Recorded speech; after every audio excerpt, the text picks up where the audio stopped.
Hello friends, welcome to my YouTube channel Anaesthesia Talks for All. दोस्तों, आज हम बात करेंगे बहुत ही कॉमन ह्यूमन बिहेवियर के बारे में जो ऑलमोस्ट हर व्यक्ति फेस करता है और हर व्यक्ति दिन बर दिन रोज़ भी करता है या कभी कभी उसको इसकी आदत भी होती है।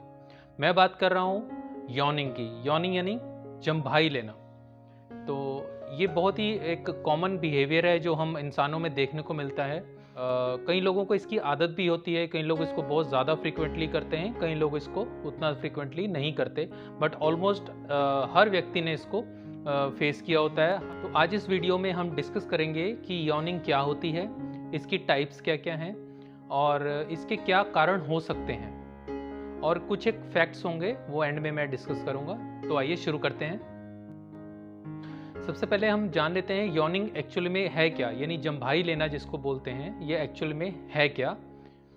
इसको ऑसिटेशन भी कहा जाता है, इंग्लिश में ये दूसरा वर्ड है, यानी यॉर्निंग और ऑसिटेशन जो है वो सेम है। अब देख लेते हैं यॉर्निंग के जो स्टेप्स क्या क्या होते हैं। इनिशियली जैसा कि आप सब जानते हैं, जब जम्भाई लेते हैं तो हम धीरे से अपना जो माउथ है वो खोलते हैं और काफ़ी खोलते हैं। फिर उसको अराउंड 4 to 5 सेकेंड या 6 सेकेंड्स के लिए वो खुला रहता है और उसके बाद से एकदम से फिर उसको बंद कर लेते हैं। इस प्रोसीजर में इन स्टेप्स में कई बार हम जो अपनी आर्म्स हैं उनका भी प्रयोग करते हैं या ऐसे फैला देते हैं आर्म्स को, या कई बार हेड के ऊपर ले जाते हैं। तो ये इसी यॉर्निंग में ही इंक्लूडेड है। तो ये एक्चुअल में है क्या चीज़? ये बेसिकली एक रिफ्लेक्स होता है, हमारी बॉडी का एक रिफ्लेक्स होता है जिसमें जब हम माउथ ओपन करते हैं, जब अपना सबसे पहले माउथ खोलते हैं तो इनहलेशन ऑफ एयर, मतलब हम नॉर्मल में भी सांस ले रहे हैं, नॉर्मल में भी हम इनहलेशन एयर अंदर जा रही है, लेकिन जब हम माउथ खोलते हैं यॉर्निंग के टाइम शुरू में तो उसमें लार्ज अमाउंट ऑफ जो एयर है वो हम अंदर इनहेल करते हैं, लेके जाते हैं। जब एयर अंदर चली जाती है तो उसके बाद क्या होता है कि जो हमारे ईयर ड्रम्स हैं, यानी जो कान के पर्दे हैं दोनों साइड के, उनके अंदर जो प्रेशर है, हवा का प्रेशर है, वो भी बढ़ जाता है और उसके बाद फिर हम एक्सहेल कर देते हैं, यानी वो सारी की सारी जो एयर है जब माउथ क्लोज होता है तो वो हम बाहर कर देते हैं। तो ये एक रिफ्लेक्स है, ये इसके स्टेप्स हैं और इसमें किस तरीके से एयर की जो मूवमेंट होती है। अब हम जानते हैं कि हम यॉर्निंग कब करते हैं, when do we yawn. Usually जो जम्भाई लेना होता है वो कब होता है? वैसे अगर हम रूटीन में अगर बात करें किसी से तो इसका कोई ऐसा हमें टाइम नहीं होता, कोई भी फिक्स कोई टाइमिंग नहीं होता। जब भी अगर आप नोट करें तो जैसे जब हम सोने लगते हैं, सोने से पहले या सोकर उठते हैं, तब हम यूजुअली जो है जम्भाई लेते हैं या यॉर्निंग करते हैं। या फिर अब कोई टीडियस वर्क कर रहे हो, कोई जो डिफ़िकल्ट काम कर रहे हो तो तब करते हैं। इसका बेसिकली करने का जो मेन मकसद होता है वो ये होता है कि हम अपने आप को अटेंटिव कर सकें। मतलब जैसे कई बार क्या होता है, जैसे कई बार हम ये होता है कि हमें ना नींद आ रही होती है, जैसे कोई बच्चा स्टडी भी कर रहा है या हम कोई काम कर रहे हैं, हमें नींद आ रही होती है। जैसे पिछली रात अगर आप पूरी तरीके से नहीं सोए हैं या आपकी स्लीप जो है वो एडिक्वेट नहीं ली आपने, तो जब आप दिन में काम करेंगे तो आपकी जो है वो यॉर्निंग करेंगे, आपको आप ये कहेंगे कि मुझे नींद सी आ रही है। वो यॉर्निंग करना एक रिफ्लेक्स इसलिए आता है ताकि आप अपने आप को अपने काम में अटेंटिव कर सकें। हालांकि आपकी नींद आ रही है, आप उतने अटेंटिव हैं नहीं क्योंकि आपको स्लीप का जो है वो जोर पड़ रहा है, लेकिन अब आप काम कर रहे हैं तो आपको अपने काम में अटेंटिव होना है। तो उस अटेंटिवनेस को बरकरार रखने के लिए आप यॉर्न करते हैं। तो इसी का यही मतलब हुआ कि जब टीडियस वर्क कर रहे हो या कोई डिफ़िकल्ट काम कर रहे हो, या आपको कोई चैलेंजिंग टास्क दे दिया गया हो, या जो आपको लगता है कि ये बड़ा डिफ़िकल्ट है मेरे लिए, तब आप यॉर्निंग करते हैं। एक टर्म होती है कंटेजियस यॉर्निंग। कंटेजियस का मतलब होता है संक्रमण जिसको बोलते हैं। इसमें एज सच कोई संक्रमण नहीं होता या कोई ये कम्युनिकेबल डिजीज़ नहीं है ये, लेकिन क्या इसमें इसको मतलब होता है कि देखा देखी, दूसरे को देख के आप यॉर्निंग करते हैं, ये होता है कंटेजियस। कई बार क्या होता है, सामने वाला व्यक्ति अगर जो भी आपका फ्रेंड है या जो भी आपके साथ जिसके साथ बैठे हैं वो अगर यॉर्निंग कर रहा है तो वो एक अपने आप से ही एक रिफ्लेक्स हमारी बॉडी में भी आता है कि हम भी एकदम यार्न करना शुरू कर देते हैं या जम्भाई लेना शुरू कर देते हैं, जबकि हम ऐसा हम कोई सोच नहीं रहे या हम हमें नींद भी नहीं आ रही, फिर भी हमें ऐसा होता है कि हम दूसरे को देख के यॉर्निंग स्टार्ट कर देते हैं। This is called contagious yawning. बाकी कुछ साइकोलॉजिकल कॉजेज होते हैं, जैसा कि आप ये पिक्चर में देख पा रहे हैं, जैसे एंग्जाइटी हो गई या डिप्रेशन हो गया, इनमें भी इनके पेशेंट्स को भी देखने में मिला है कि इनमें भी यॉर्निंग जो है वो काफ़ी ज़्यादा पाई जाती है। नेक्स्ट आते हैं, जो यॉर्निंग है यानी जम्भाई लेना, ये कितने प्रकार का होता है।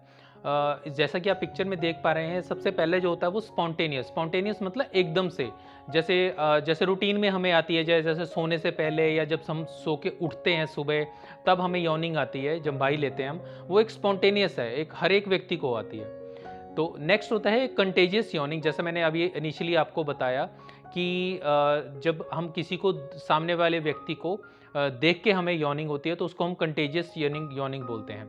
इसमें एक टर्म है एम्पैथी बेसिकली क्या होता है कि क्लोजनेस है जो हमारी सामने वाले व्यक्ति से, अगर हमारे वो बहुत ही क्लोज है, बहुत ही ज़्यादा रिलेशन में है, बहुत ही अच्छे रिलेशन है, या दोस्त है किसी भी तरीके से, अगर वो यॉर्निंग करता है तो हमें जो हमारे यॉर्निंग होने के चांसेस जो हैं वो काफ़ी ज़्यादा बढ़ जाते हैं। तो ये कंटेजियस यॉर्निंग का एक मुख्य कारण जो है एम्पैथी भी बताया जाता है, जिसको हम क्लोजनेस बोलते हैं।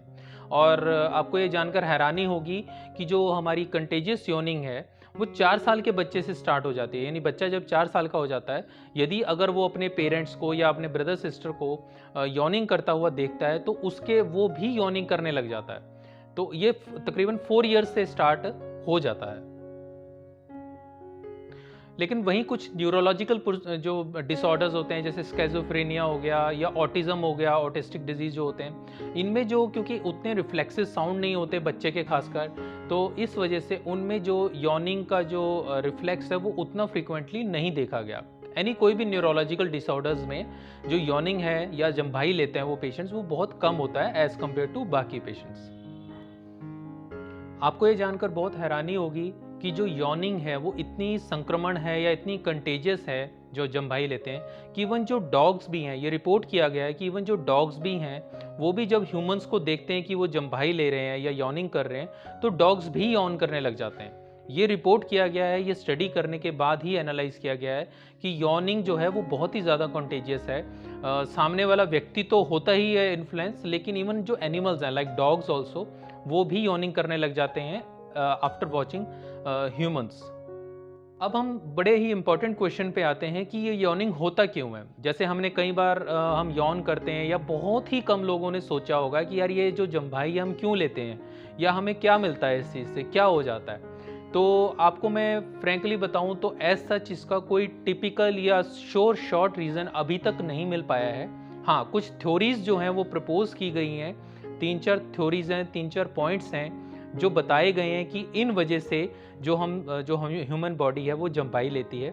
मैं आपको एक एक करके ब्रीफ में बताता हूँ। जैसा कि आप ये पिक्चर में देख पा रहे हैं, सबसे पहला जो कारण है वो हमारी बॉडी में अगर CO2 जो कार्बन डाइऑक्साइड के ब्लड लेवल्स हैं अगर वो बढ़ जाएं, जैसे कई बार हम सो रहे होते हैं तो हम उतना एक्टिवली ब्रीथ नहीं करते, तो हमारी जो CO2 लेवल्स है वो धीरे धीरे बढ़ जाते हैं। तो उसके बाद एकदम से हम रात में उठते हैं, कई पेशेंट्स, नॉट एवरीबडी, तो हम एकदम यॉर्निंग करने लग जाते हैं रात को, या सुबह उठ के हम यॉर्निंग करते हैं। वो ये होता है कि यॉर्निंग का मतलब, जैसे मैंने आपको शुरू में बताया था, कि हम बहुत ही ज़्यादा एक अमाउंट ऑफ एयर अंदर लेके जाते हैं और उसके बाद एक्सहेल कर देते हैं। एक्सहेल करने का यही मतलब होता है कि जो अंदर CO2 या कार्बन डाइऑक्साइड हमारे अंदर इकट्ठा हो गया है वो वॉश आउट हो जाता है, और साथ के साथ हमारी जो बॉडी में ऑक्सीजन है वो उसकी मात्रा बढ़ जाती है। तो ये हम बेसिकली एक ये भी कारण बताया गया है कि CO2 लेवल्स बढ़ने की वजह से भी हम यॉर्निंग करते हैं। नेक्स्ट कारण जो देखा गया है, नर्वसनेस। कई लोग होते हैं जो नर्वस होते हैं, जैसे फॉर एग्जांपल किसी बच्चे ने एग्जाम देने जाना है, वो यॉर्निंग करेगा। आपको लगेगा कि बच्चा सारी रात पढ़ के आया है, सोया नहीं है, इस वजह से यॉर्निंग कर रहा है, लेकिन एक्चुअल में वो नर्वसनेस की वजह से होता है।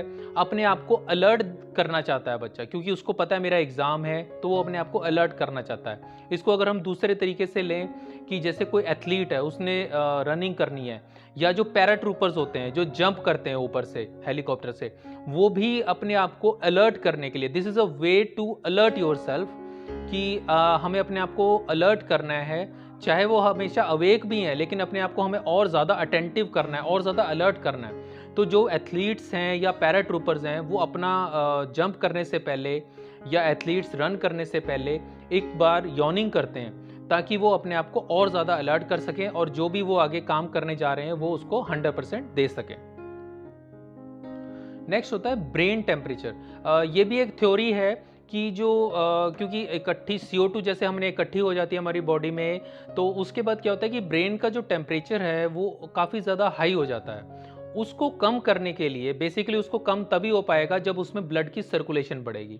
ब्लड की सर्कुलेशन बढ़ने से क्या होता है कि हमारी जो ब्रेन की ऑक्सीजनेशन है वो बहुत ज़्यादा अच्छी हो जाती है और जो ब्लड का जो ब्रेन का टेम्परेचर है वो कम हो जाता है। तो यॉनिंग करने से, क्योंकि हम यॉन कर रहे हैं तो उससे काफ़ी ज़्यादा एयर हम अंदर लेके जा रहे हैं और ऑक्सीजन की मात्रा जो है वो बढ़ जाती है बॉडी में, और उससे सर्कुलेशन भी बढ़ जाती है, ब्रेन की सर्कुलेशन, जिससे वो ब्रेन का टेम्परेचर जो है वो कम हो जाता है।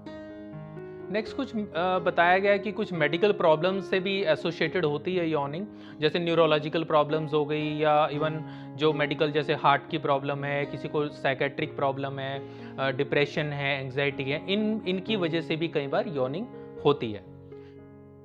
तो ये कुछ कॉजेज़ थे जिसकी वजह से हम यॉनिंग करते हैं या जम्बाई लेते हैं। अब हम कुछ फैक्ट्स जान लेते हैं। फन फैक्ट्स हैं, वैसे आपकी जानकारी के लिए होते हैं। जैसा कि आप पिक्चर में देख पा रहे हैं कि जो ह्यूमंस होते हैं वो यॉनिंग जो है इवन बिफोर बर्थ भी शुरू कर देते हैं। 11 वीक्स ओल्ड फीटस जो है वो दिखाया गया है कि जम्बाई लेता है। अंदर जब अल्ट्रासाउंड वगैरह करके देखा गया तो जो ह्यूमन जो फीटस है या बच्चा जो है वो अंदर ही 11 वीक्स की जो उसकी एज होती है अंदर, उसमें भी वो यॉनिंग स्टार्ट कर देता है। नेक्स्ट फैक्ट है कि if one person in a group yawns, more than half of the people in the group will yawn in 5 minutes. मतलब यॉनिंग इतनी कंटेजियस है कि अगर कोई ग्रुप 4-5 लोगों का ग्रुप खड़ा हुआ है तो उसमें अगर एक पर्सन जो है वो यॉन करता है तो ऑलमोस्ट विद इन 5 मिनट्स बाकी जो जितने भी लोग खड़े हैं वो भी यॉन करने लग जाएंगे। और जैसा कि मैंने शुरू में भी बताया कि एनिमल्स में भी टेंडेंसी होती है यॉनिंग करने की, even after watching humans being yawning. और एक और फैक्ट है कि जो मेन हैं वो ज़्यादा यॉन करते हैं, लॉन्गर करते हैं एज कंपेयर टू वुमेन। और जो यॉनिंग होती है वो अराउंड 6 सेकेंड्स के करीब का इसका ड्यूरेशन होता है। तो उम्मीद है दोस्तों आपको मेरा वीडियो पसंद आया होगा। यॉनिंग से संबंधित या जम्बाई लेने से संबंधित आपके कोई भी डाउट्स हों या क्वेरीज हों, आप प्लीज़ कमेंट सेक्शन में ज़रूर लिखें और मेरे चैनल को सब्सक्राइब करना ना भूलें। आपका बहुत बहुत धन्यवाद।